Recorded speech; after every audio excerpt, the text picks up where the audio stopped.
Hi, this is Dr. Scott Young, and we're here today with Meri Crouley, and we are going to do this Post-NESARA series. So we're going to do several types of interviews, but this one, I knew I was going to talk about entertainment, but you know what? She's better at it than I am in this way. So I think we're going to have a lot of fun. So that's going to come up in just a couple of seconds.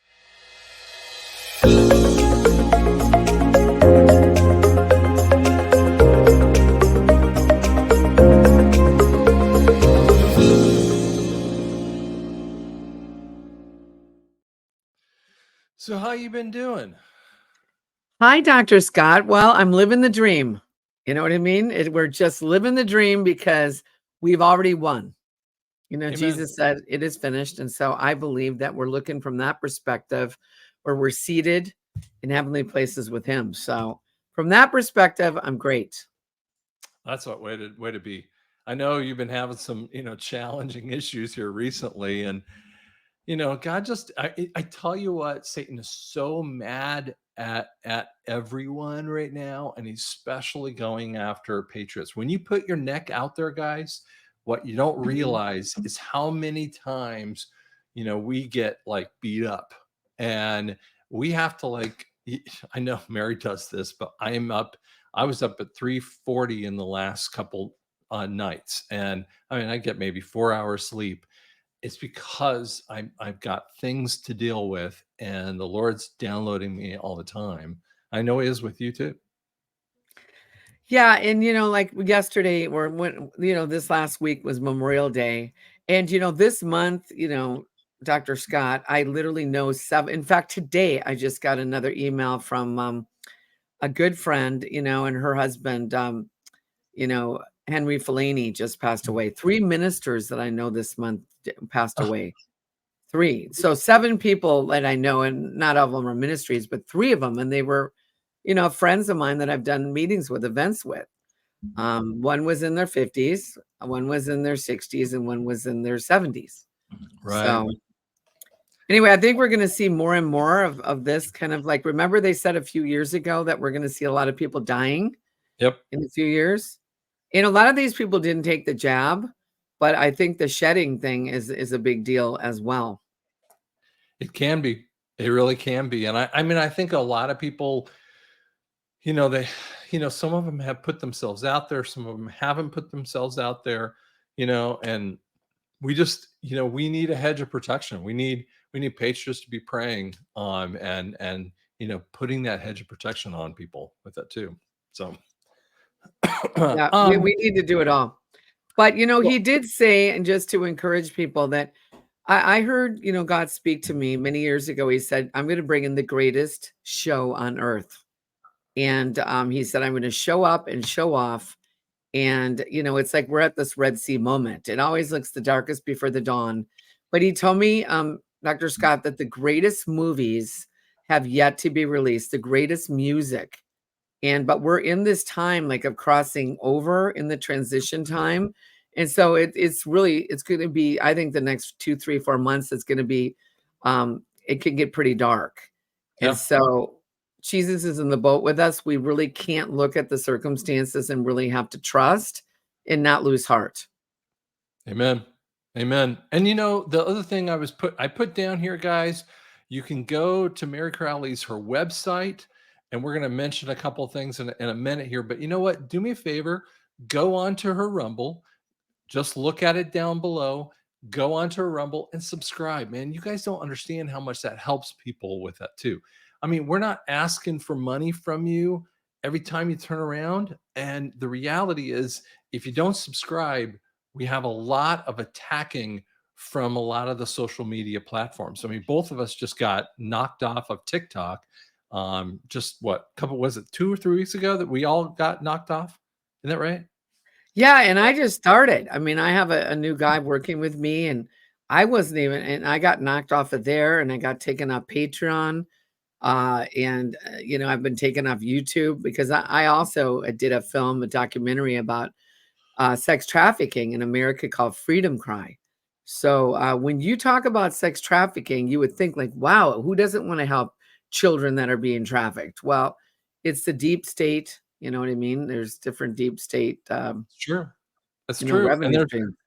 there's all kinds of frustrating issues that when you look at that, but that's if you will go on there, and there is a sign up as well on your website for like email kind of sign up as well. So do you want to share the other thing that's coming up here, the open the heavens part?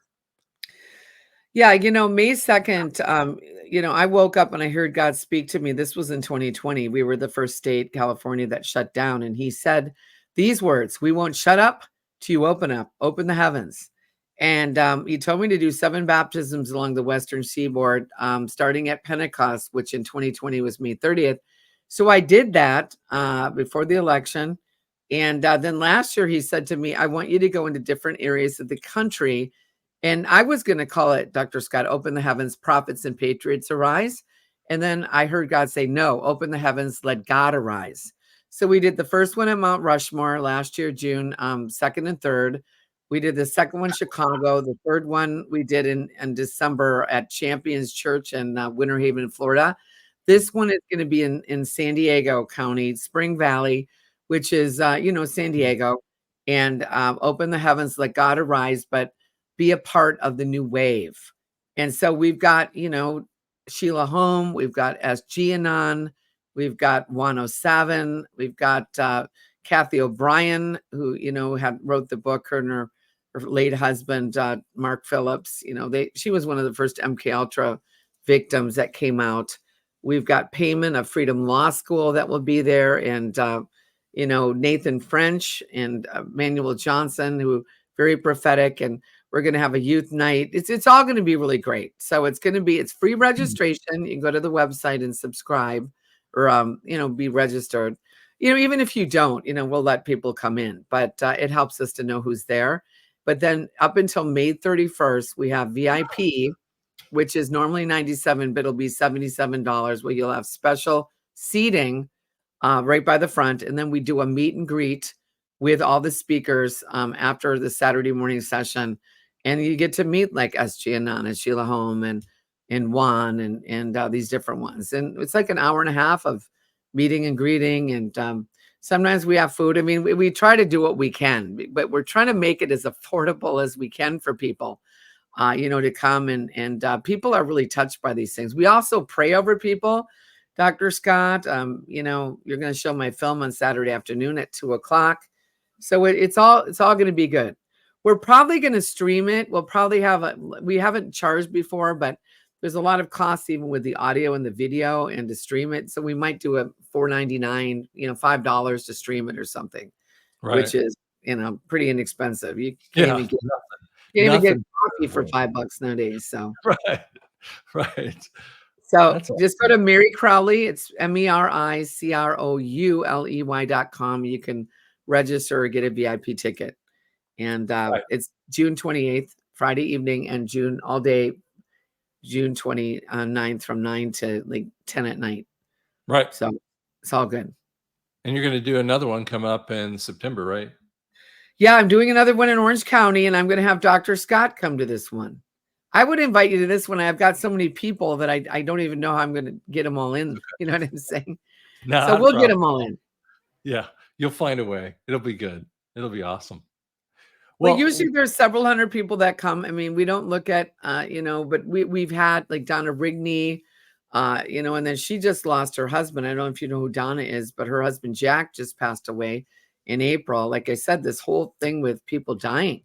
So it's pretty unbelievable, but we know they're in the cloud of witnesses. We know they're cheering us on. So I don't really get it, but you know what? It's sorrowful when you lose these people that you've known, you know what I mean? And they just kind of die suddenly. It's not like they were sick for a long time. They just kind of go. Yeah. So anyway, we're here still, and we're fighting the good fight. Exactly. Well, let's just talk about the new show that's here. I'm going to kind of bring it up on the screen and let you kind of talk about it. It takes me a second here. So on the screen, and I'm going to put this in, you can see it in the descriptor down below. This is where you want to go look at, because guys, we need also to have some giving to be able to put these things on. These are expensive things to build, is to build these amazing trailers and then to the rest of the movie with that, guys. So I think this would be a big issue. I mean, they're looking towards 17 million and we see 24,000. Let's push that number up a lot, guys, just to help her out with that. Well, the situation is years ago, Scott, the Lord spoke to me like 20 years ago, and he said, "I want you to build a studio that will rival Disney and call it Destiny." And now I didn't really want to do that. I said, "Well, God, I don't really want to do that. I don't really know how to do that."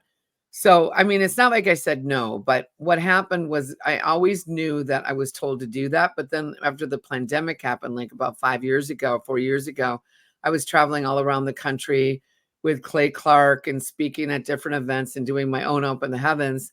And God said, now is the time.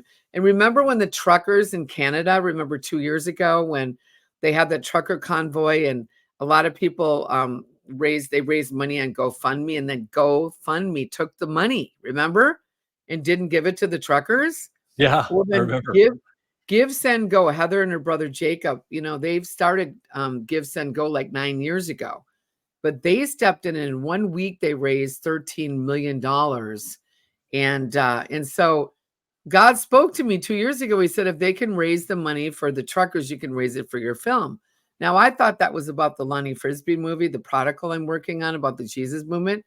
But I met Davy Liu, and Davy, he worked for Disney. He was a Disney animator. He was the first Chinese animator in the late 80s that they picked out of 8 kids in all the world. He was the first Chinese animator. He worked on Beauty and the Beast, Lion King, Aladdin, Mulan. And, they told, all their animators, listen, we want you to do stories from the animal's perspective. So he came up with this Noah's Ark story from the animal's perspective called The Giant Leaf. So I have this trailer that literally, because there was a well-known woman that's already given the 17 million, God spoke to me and said to me, remember Sound of Freedom? Just a side note. Remember they had 2 million people go on 4th of July last year? Because they said there's 2 million slaves. Well, really, there's way more than that, but that was their benchmark. So God said to me, all you need to do is get 1 million people to give $17 or be a hero at a zero. So we really haven't even really launched the campaign because we had to get the accounting and a lot of things in place. But we launched on SG Anon's platform, and I've really only been on a few shows with it. But right now, it's like be a hero. God said add a zero. So it's the Be a Hero campaign on Give, Send, Go. So it's really a great little video. You can hear Davey talk. I mean, I don't know. Are you going to play it now, or are you just going to Yeah, have them go? let's play it, and then you can talk more about it with that too. So it's a woke world after all. What happened? What happened? Disney have gone completely woke, a preoccupation with indoctrinating young children. First graders, second graders, third graders, they're not ready for certain types of information. Hold up. This is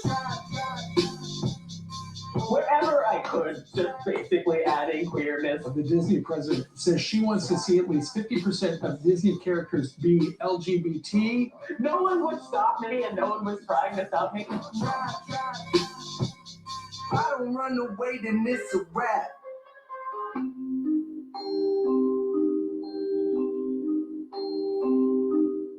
Hollywood has produced content throughout the ages that have really brought families together.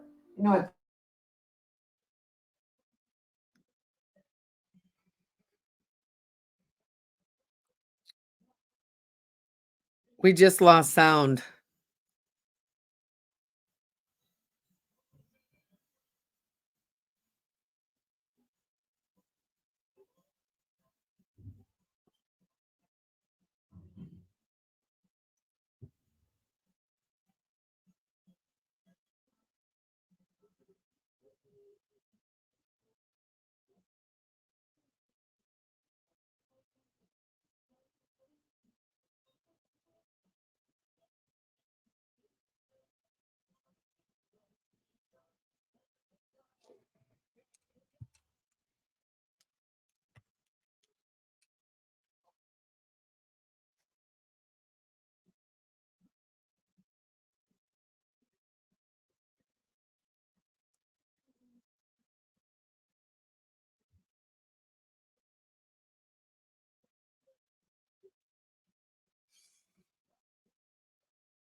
Disney animator in 1989.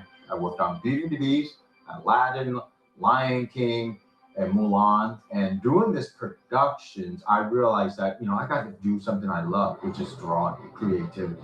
We thought The Lion King was going to be a C film, but we didn't know The Lion King became a huge sensation. So Disney says, create more animal character-driven animations. So I developed the stories called The Giant Leap. I said, what if I told the stories from animal perspective, similar to what I did in The Lion King? The Lion King's a story of Moses. So if the world can take a biblical gospel and made it into a big, giant, multi-billion franchise, why don't I write a script, a story about how these animals discovered Noah's Ark?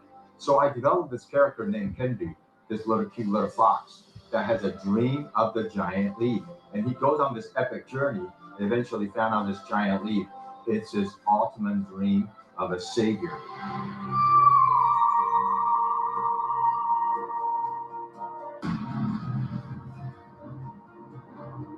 So this story begins with Kendu in the camp of the dinosaurs.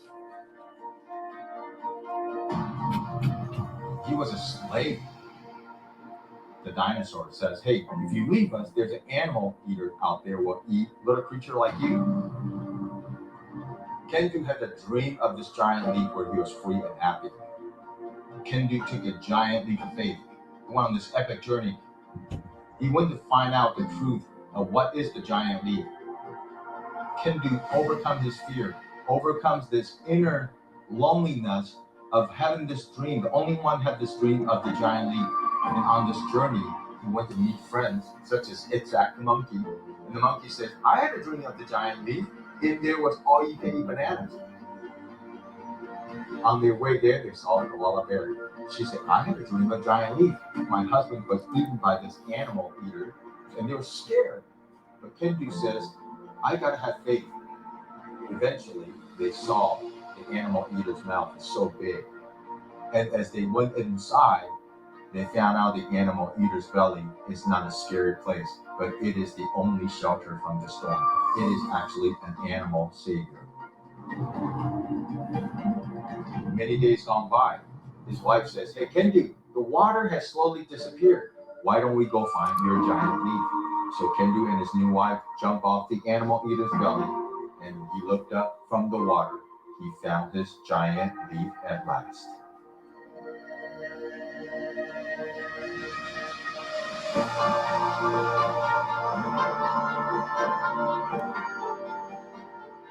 God told me that the greatest movies have yet to come.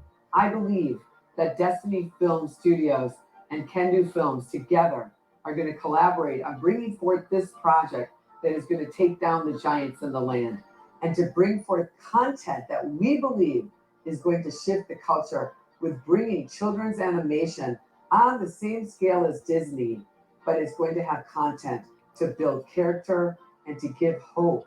I believe that The Giant Leap will be one of those classic films that families will sit down together year after year and watch and remember.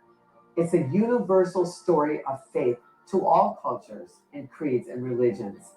Funding the project The Giant Leap, I believe this has to be a we can do it, not I can do it or you can do it. It takes time to have these movies being made. It's going to take 1.5 years to 2 years. We've already got the 17 million, but all we need is another 17 million. So if we get 1 million people to give $17, that would give us the finances we need to get The Giant Leap going into production. In the Bible, in the Old Testament, David was this little shepherd boy that when he came down to check on his brothers, he saw this huge giant named Goliath. And he knew that this Goliath was coming against God. And he used the 5 smooth stones to take down Goliath. That's what we're going to be today. The 5 smooth stones. The first stone is $17, which will get a ticket into the Giant Leap film. But add a 0, be a hero. $170 would be 10 tickets. $1,700 would be 100 tickets. And $17,000 would be 1,000 tickets. Or you can just match the 17 million. The number 17 means complete victory over the enemy. And you can have your voice be heard by partnering with us in this crowdfunding campaign, taking down the giants. You can do it. Together we can make it happen.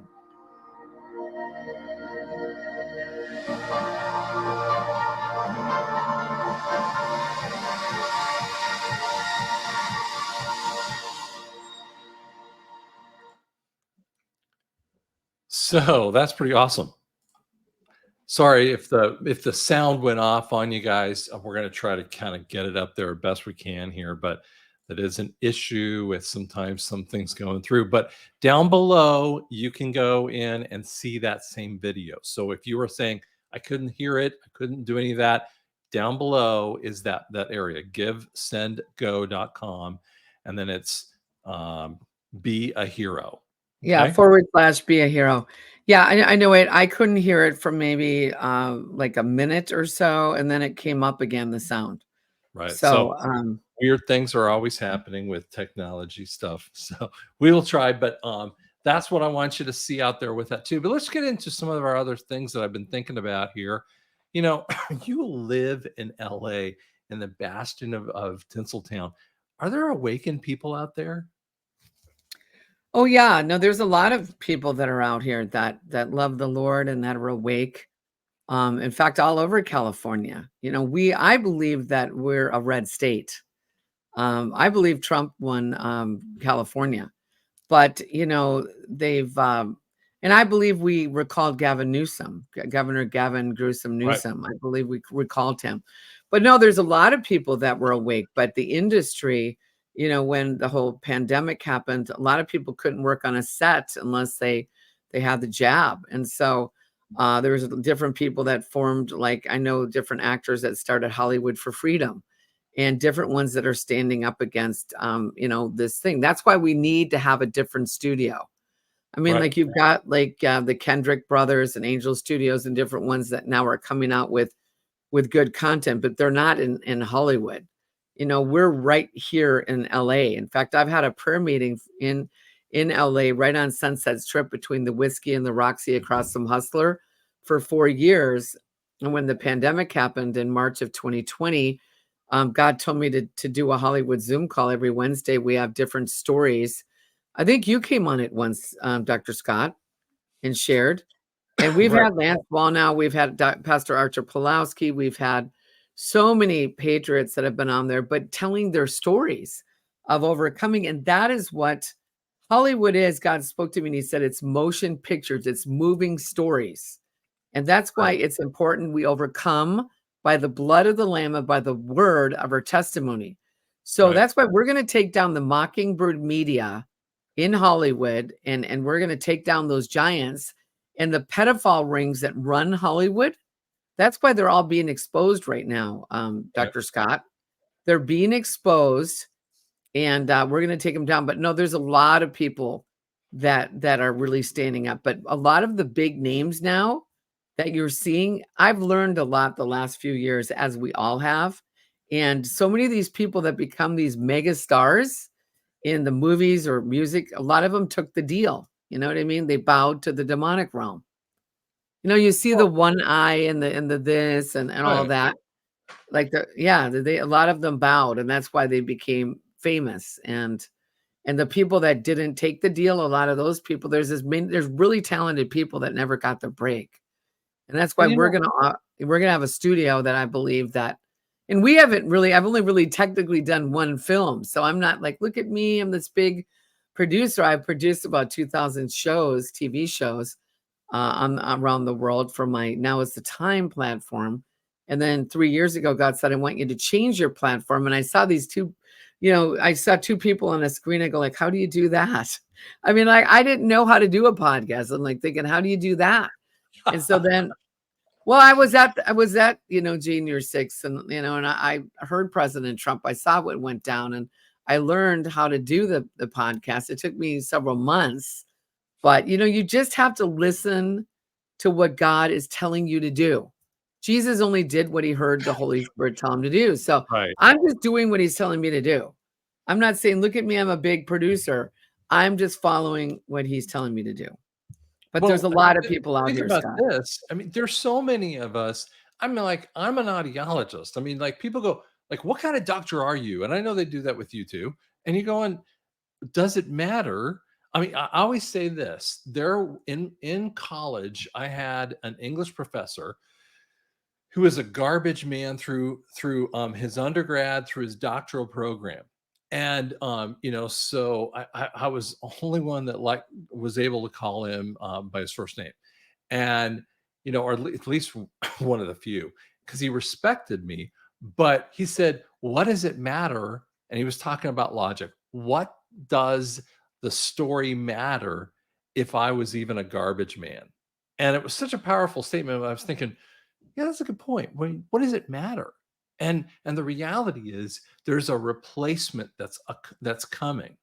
And I just, as you were kind of bringing this up here, Sherwood Baptist did all these amazing movies that, like, every time makes me cry. I don't care what. And they're incredibly successful. And then I remember being at the movie theaters on on a Sunday morning, and my son is there, my wife is there. And it just happened to be no one else in the studio and or the movie theater. And we were sitting there, and then Hollywood had thrown up there some like choir thing, and they were trying to like replicate what Sherwood Baptist was doing. And you could just see the fail, and we looked at each other like, that has nothing. I mean, you don't even understand what we're talking about here. You don't understand what the story's about. You don't understand where it's going. You don't understand what is inspirational with it, too. But you said this best. I mean, Hollywood, why can't Hollywood replicate this?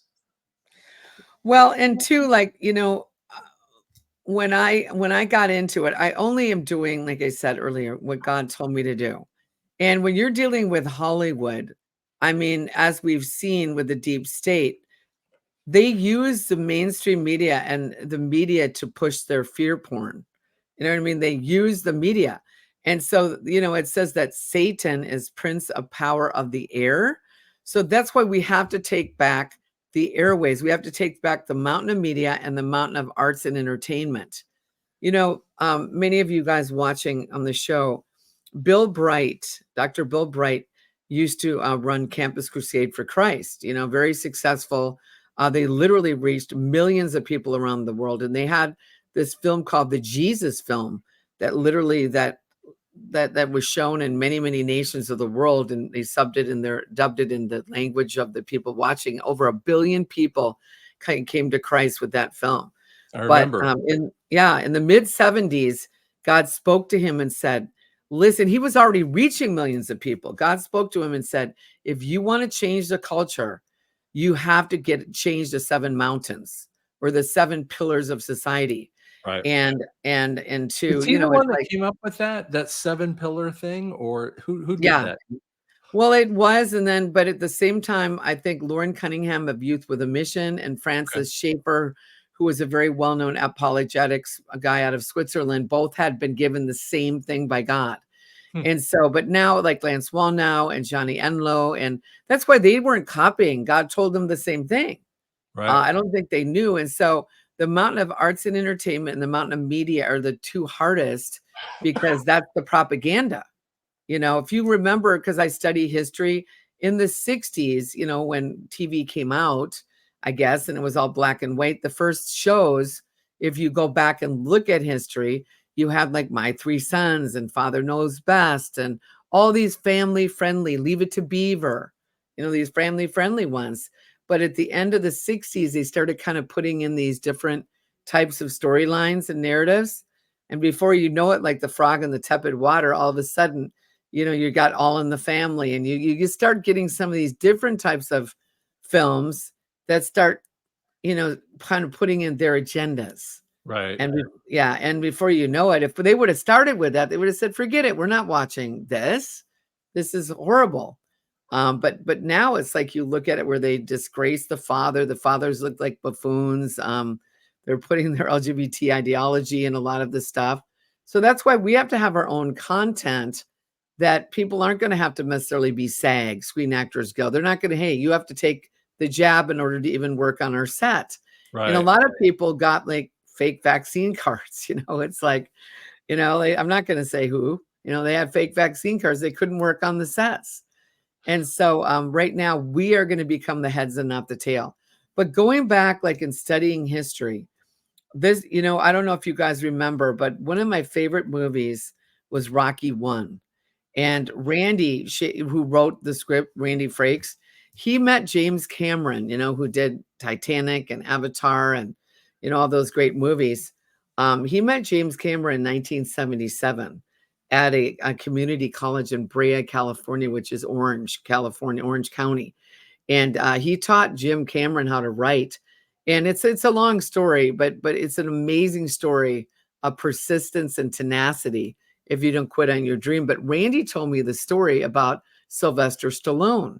He said that movie Rocky, which was actually up for 10 Academy Awards, Sylvester Stallone saw a fight between Muhammad Ali and some boxer. I forget the guy's name. He was a white boxer, Caucasian boxer, and he was only supposed to last one round, maybe two. And, and he was watching this fight, and the guy ended up going like the whole, I don't know how many rounds, 12 rounds. And at the end of the fight, he was still standing on his feet. So he wrote that Rocky story about a boxer who was going to go the distance. And so, there was a famous, well-known producer, Chartoff and Winkler here in Los Angeles. I didn't know all of this. Randy told me this story. So Sylvester Stallone was, an actor, and he was acting on an audition. And Mr. Chartoff said, "Hey, Sylvester, what's going on?" He goes, "Hey, I wrote this script." And he goes, "Hey, send it over." And so this was, of course, probably 1970 something. I think Rocky came out. Sounds right. Cause I remember being in my dad's Ford Bronco, and we sat in the back watching it at a drive-in in the Denver area. I remember. I think it was in the 70s. Yeah. Yeah. It was in the, so now he gets the call and he says, "Hey, we really want to, we want to we want to buy this script from you." And he goes, "Oh, I forgot to tell you, I need to play Rocky." And of course, this was kind of like a 2-bit actor at the time, Right. And they kind of said, no, we want Burt Reynolds or Ryan, O'Neal or whatever, one of the high level actors at the time. And so he was broke as a joke. I mean, literally didn't have money. People were like, why don't you sell it? And he goes, I would have felt like I sold out on my dream. So they kept offering it higher and higher and higher. It was an exorbitant amount of money. And finally, he held on to his dream. He didn't sell out. And one day there was a boxing gym in Philadelphia that called him up and said, "Listen, we will give you $1.1 million if you do this film in our boxing gym." And so they called up Sylvester. They said, "Okay, we're going to give you $35,000 to play Rocky." And I think he sold, that dog Butkus, the dog actually was his dog. I think he sold it to some guy because he couldn't afford to feed it. He had to pay like 10 grand to get that dog back. And actually, because the guy wouldn't give it back to him. And then I think he gave him a bit part, like a walk on something in the movie. And so when it was over, I'm almost done with this story. So when it was over, I've never heard it. They were screening it at the Directors Guild. Randy told me this story. And, I guess I've never really been to the Directors Guild, but it's a beautiful, theater where directors, it's the hardest audience in the world to, play to. And so at the end of the film, he's with his mom, Jackie, who I've actually met before. And the lights go up. They file out of there. All the directors silent. They don't say anything. And Sylvester hangs his head and he goes, and his mom goes, "Maybe next time, honey. I feel God's heart on this." And he goes, "Mom, this was my time." And so he waited till everybody was out. And I guess the Directors Guild, you come out and there's like this foyer, like this staircase. And there's a foyer down below it. And when he walked out and waited till they were all gone, all of a sudden they were all waiting for him down below, and they were like cheering. Like they just like cheered for him because like he had to have the heart to play that role. He knew, I mean, can you imagine like Burt Reynolds playing Rocky? You know what I mean? And so it was up for 10 Academy Awards, Best Picture, Best Actor, and I think it won like 5. But so what I'm saying to everybody watching is we have got to hold on to our dream. No matter how hard, people will try to sell you out, whatever it takes, we have to go the distance. And even the Field of Dreams movie, remember, if you build it, he will come. Right. And like the Lord, my dad pitched baseball, hardball baseball till he was 82 years old. At 32, he quit playing because he broke his ankle and they almost had to amputate his foot. And so he quit playing baseball for 20 years. At 52 years old, he got back into the game, playing hardball baseball against people half his age. And they wrote him up in news, sports articles. They did 6-minute news packages on him. And when he finally died, he finally hung up his glove at 82. And in his whole career, Scott, he only had 2 men on base his whole career. And so we are Wow. going to go the distance. And if we build it, he will come. And remember at the end of that film, these are why films are so important. Remember his dad, came back. And remember Right. they were playing catch together. Right. Because his dad never got his dream of playing in the majors because he went off to war. My dad went off to war, and when he got back, like the Korean War thing, but he was pitching baseball. He was doing baseball exhibitions and entertaining the troops. He didn't have to go fight, but that's what he did is he played baseball to entertain the troops, and so what I'm saying is right now we are in a war. And propaganda in films is something they've used really against the people. Like, look at all the movies that are out there. These movies, how many superheroes? We don't want to see another superhero movie. I don't anyway. Well, and that's the same thing. I mean, to shift gears a little bit, I mean, Sure. when you're thinking about this, and I know we're talking about movies, but we can also talk about just the pure, entertainment, concert kind of stuff. I remember going to concerts. Now, as a musician myself and as a singer, I wanted to be on stage. I had believed I was going to be, a Christian singer on stage, and that was my thing. And you can't tell it, my cough that I'm still struggling with here and there. But you don't understand. I have nearly a 4-octave range with this, and my point is that when I would go to the concerts, I would get depressed. And people go, "Why would you get depressed?" Because I want to be up on stage. I want to be able to do that with that. But when you see people go into these concerts now, do you sense that people are kind of sick of it with Taylor and all the other all the other people out Taylor there doing Swift. their satanic things? Well, what it is, with Taylor Swift, as you guys remember, she was very like kind of virginal and very pure at the beginning, kind of like Miley Cyrus. Same thing with Hannah Montana, the Disney movies and everything. And all of a sudden, you see Miley, like all of a sudden, when she's twerping on stage at the Grammys, like all of a sudden, Taylor Swift now there's like upside down crosses, and it's almost like they slowly get the kids, like sucked into what they're doing, and then they flip on them. So they already have a huge fan base. But just Right. like that Sam Smith at the Grammys, doing that song Unholy. Right. And, it's like people were like, what? And so I think people are waking up to it. I do believe there's going to be a lot of music that, one of the other films that I'm working on, The Prodigal with Delani Frisbee, in the 60s, which, like I was a little kid, but in the 60s, you had the free speech movement out of Berkeley, the civil rights movement with Martin Luther King, you had the Black Panthers, you had the women's rights with Gloria Steinem, you had all these movements. And at the end of the 60s, they said God is dead. And that's when God brought in the Jesus movement. Right. And so God, when things look really bad, really dark, all of a sudden God says, okay, now you want to see me move. And he breathes upon these dry bones, and people go like, wow, we want to watch their movies. So I was a singer too, and I had a 4-octave range. And so I have an album and stuff like that. So I totally understand. I wanted to be like, one of those contemporary Christian music singers. And I didn't do bad, but you know what? That's the thing. Sometimes, you go for your dream, but now I know that he's called me to do what I'm doing with the hosting and speaking and producing these films. But you guys just have to keep getting up again. If you fall, just keep getting up, keep trying. Yeah. Like look at Rocky Sylvester. I mean, he kept on believing, and it was hard. I mean, like it was hard.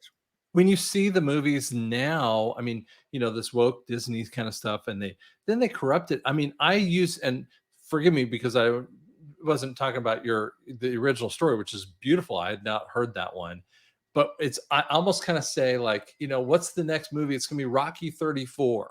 And you're like, and I kind of say it like this, like they're so risk averse to any new story out there that when they see a new story, they just go, no, we're not going to do that. We'll just, push out another Rocky 34 or some, whatever that movie is.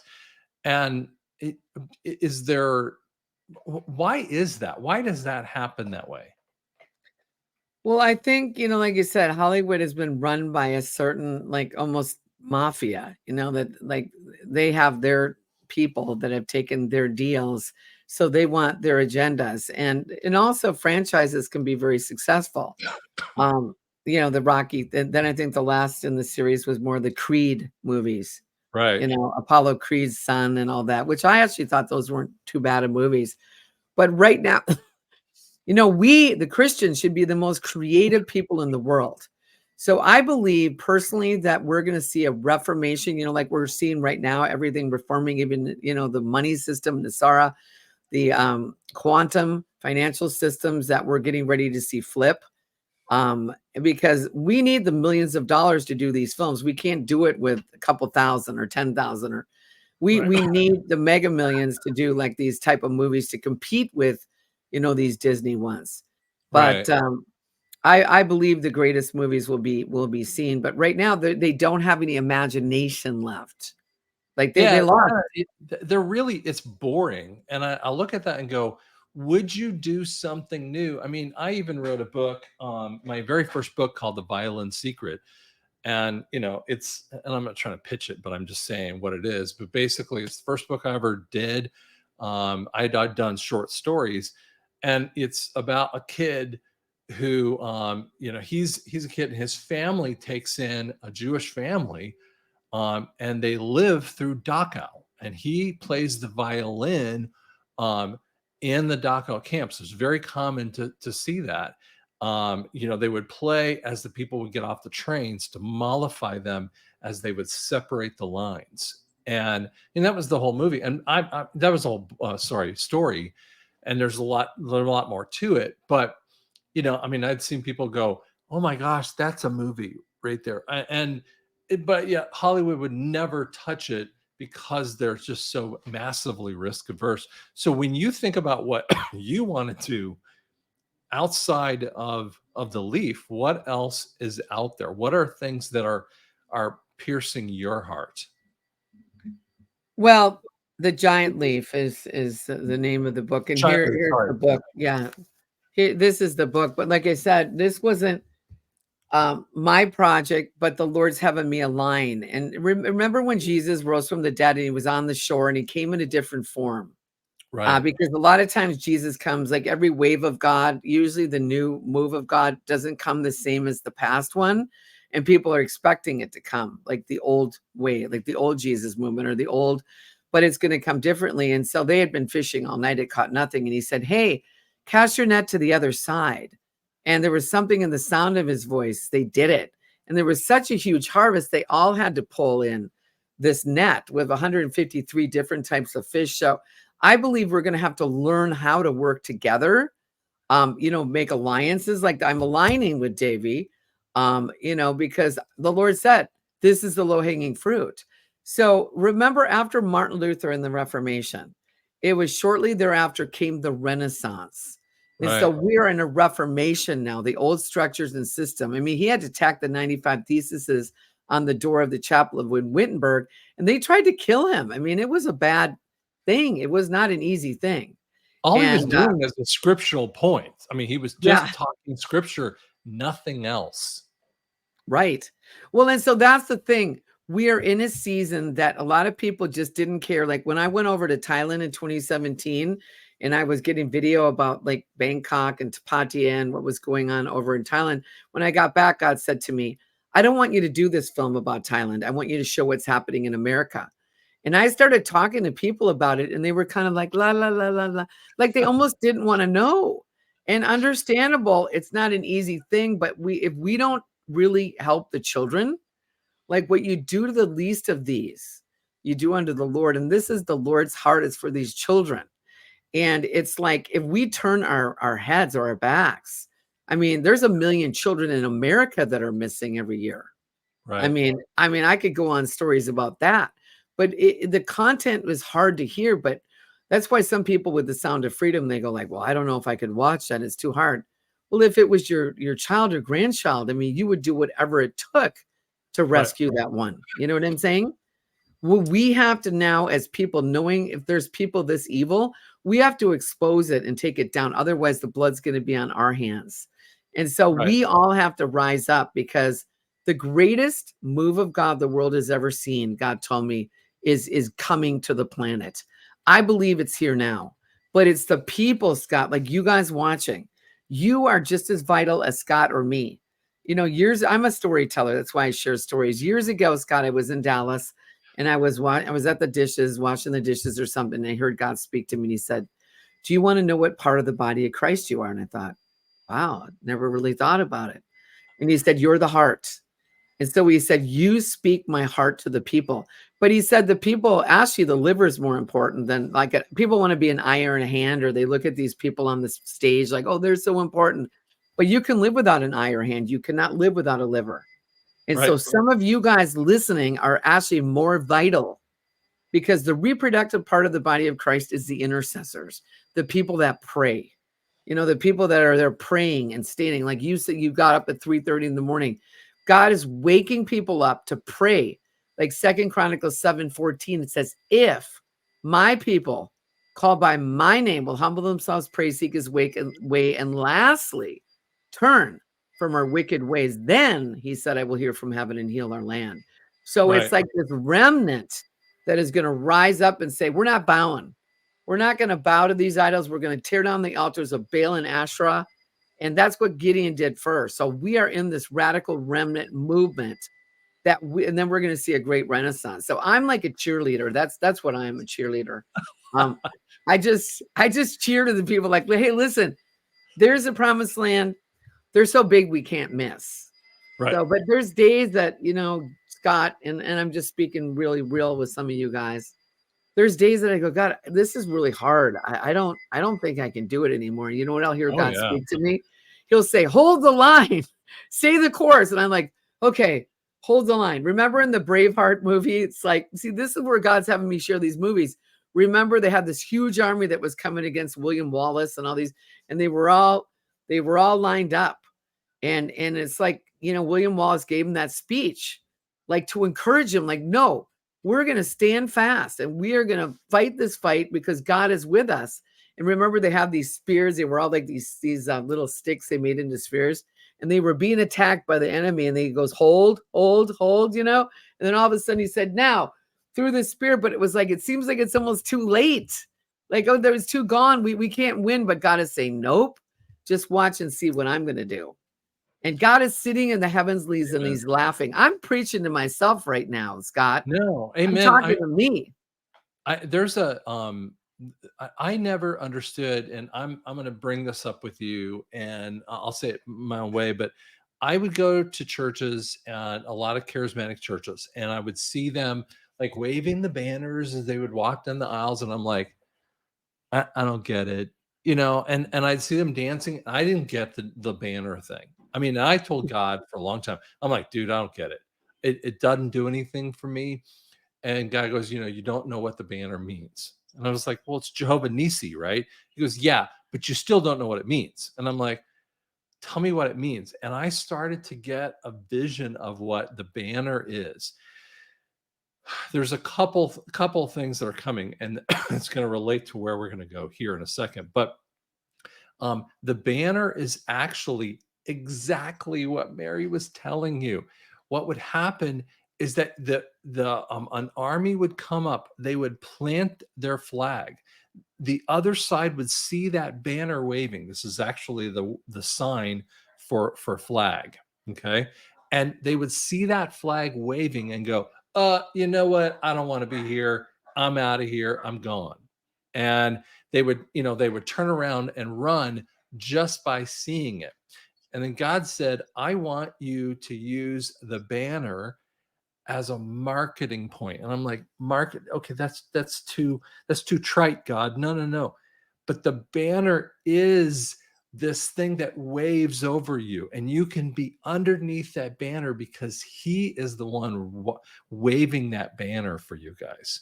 And so as we know that, the cabal is dying and dead. We just saw De Niro come out and was talking at Trump's trial, and he was screamed down left and right. And so we see, when we see the post EAS emergency action signal, and we see the crimes against humanity, what's going to happen to the equipment that is in Hollywood and Nashville and things like that? What do you think is going to happen there? Well, I don't really know what is going to necessarily happen with the equipment because, like God's going to give us new stuff. You know what I mean? It's like we're going to be the head and not the tail. But what I'm getting right now from the Lord is, remember when David went to Ziklag and where, we was fighting, and we came back and the enemy came in and stole like all of their families, their wives, everything was gone. And David, the men got mad at David, like they were going to kill him. Like, what did I do? It's like, like he was with them too. So David inquired of the Lord, and he said, "You go, you shall surely recover all." And when they went, they recovered all and got the spoils. I think we're going to get not only recover, but we're going to get the spoils of the enemy. And because God said the best movies have yet to be released.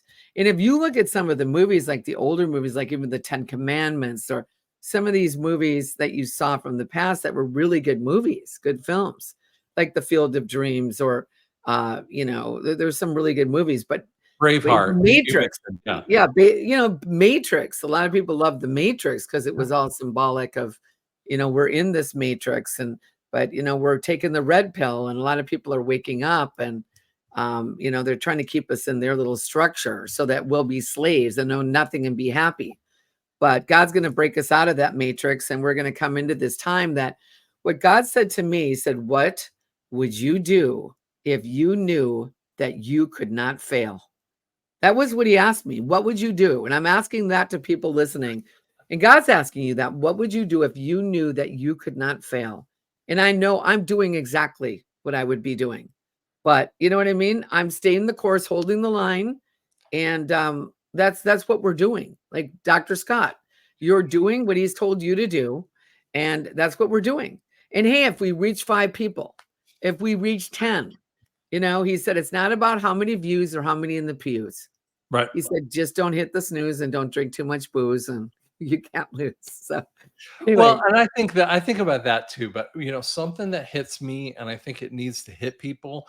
I mean, if someone comes to Christ, even in a movie, I'm like broken. I mean, I will bawl as well, and you will definitely see me do this. But I had an opportunity one time, and I don't normally do this in this way, but we were seeing the Passion of the Christ, about what was that, 90s or something like that, when it came out.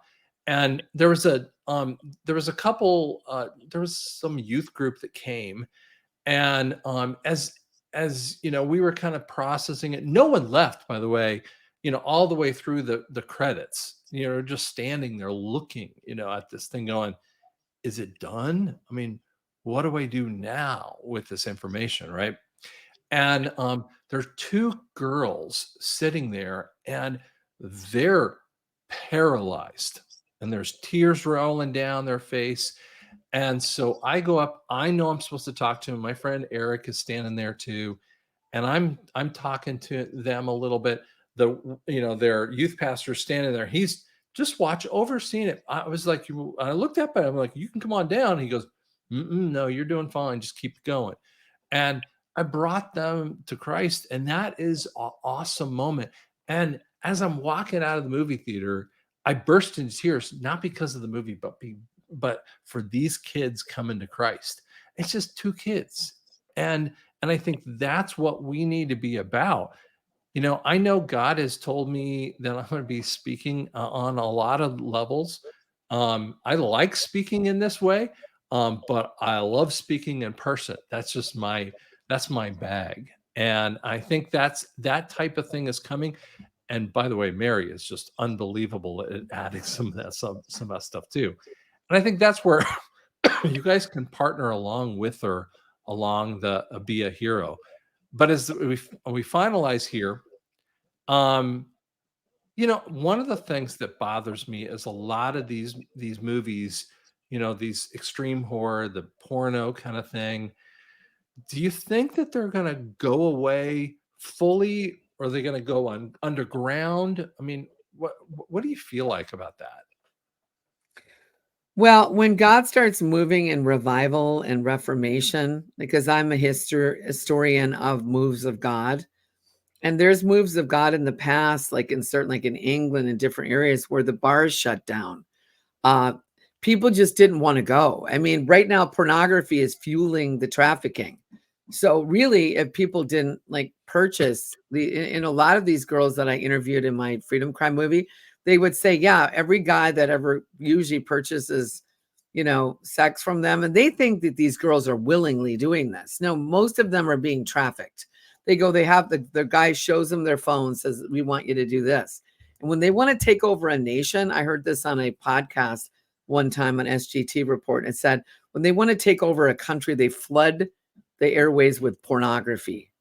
And so they're trying. So I think that when God starts moving, it changes the hearts of men, because pornography, it objectifies women, and not just women, but they also have, pornography with, the young children and the pedophile stuff. And so I believe that once God starts moving in the culture through prayer and people taking action, and then God breathes upon it, it's going to change it, like the Renaissance.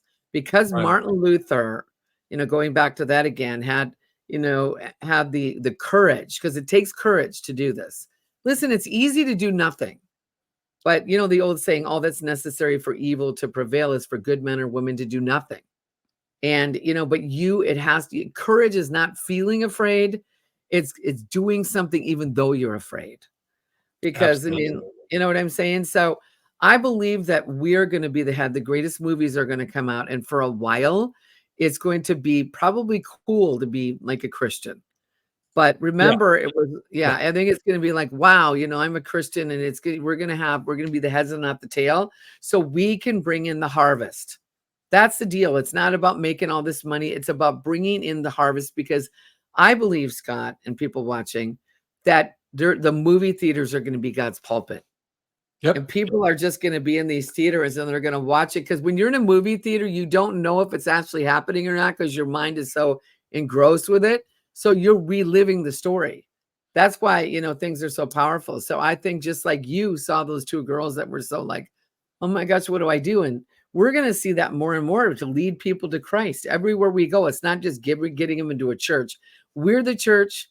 We're going to go out and we're going to start bringing the harvest in with, I think there's going to be 2 to 3 billion people worldwide that are going to come to Christ. I agree. And I think the one thing that I keep going back to when I think about pornography, and I know 90% of men or more struggle with this, and the new statistics are at least 50 to 60% of the men fight with this as well. Or women, excuse me, are fighting with this as well. And so it's fascinating. It's fascinating how much attack that we get. But what I would say here is that you guys can be a partner to this of the switch. And I think as we look and see that switch, I'm going to fix something here.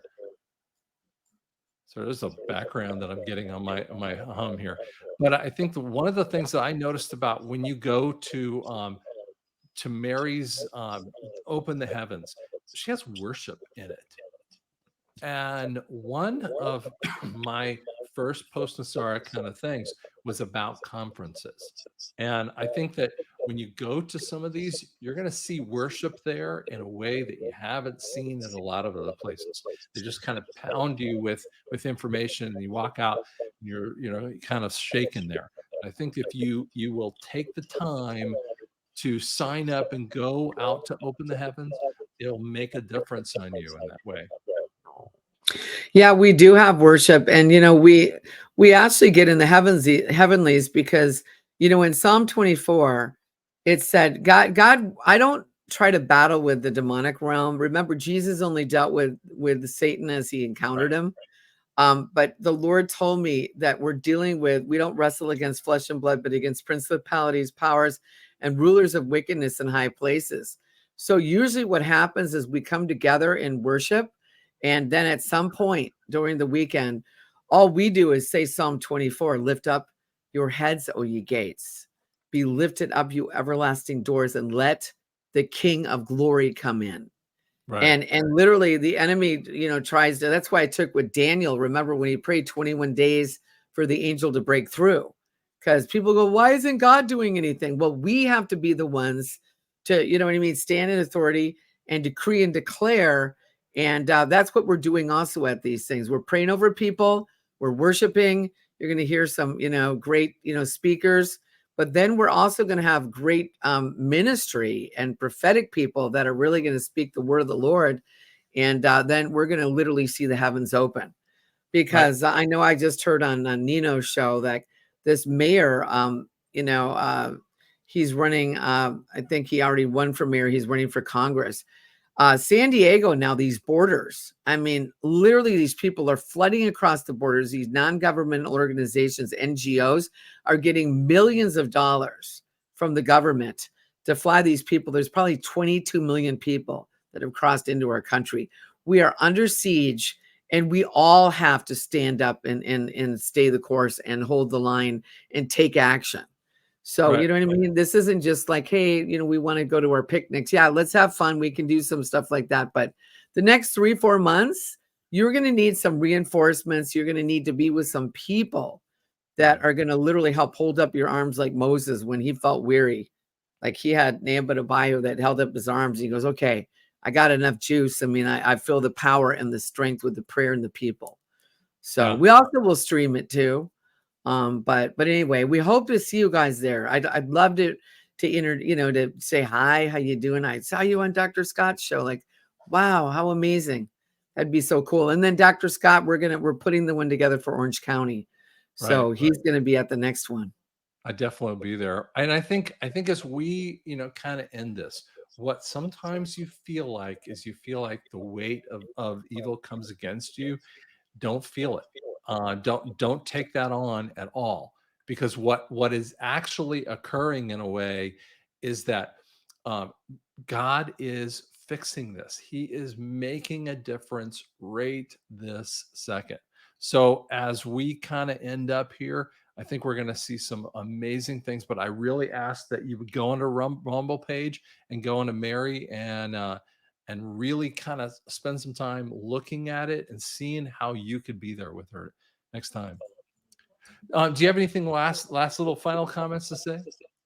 Well, I feel God has given me a rhyme. He started to rhyme. It's kind of freestyle. God said, rap is not crap as long as you say the right rap. But I feel like God has in it. This is freestyle. I don't have it planned. So you kind of just step out of the boat and just do it. So, okay.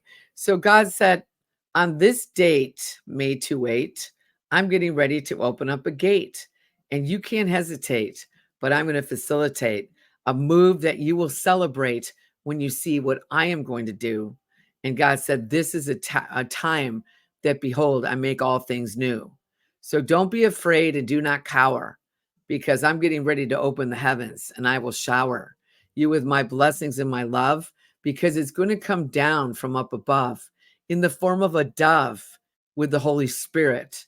And I will clear it, you will cheer it, and you will see that this will be the greatest move in history that the world has ever seen. And I am going to give you back your dream. So don't lose hope and don't lose heart, for you're at the gate of a brand new start. And get ready to run with my son and get ready to move, for this is the groove that I'm bringing you in for this time at hand. Get ready, my people. It's time. Let's take the land. That's awesome. That is awesome. So, That's guys, rhyme. Yeah, guys, spend some time going on to her site, pray about it, see what you want to be able to do. And we just thank you so much, Meri, for coming on. Well, thank you, Dr. Scott. And, we really appreciate you. your heart and everything that you do, and God is very proud of you, and all of you watching too. The best is yet to come. So I really honor you and thank you for having me on. Thanks so much. We'll talk to you Okay. guys. Okay, thanks.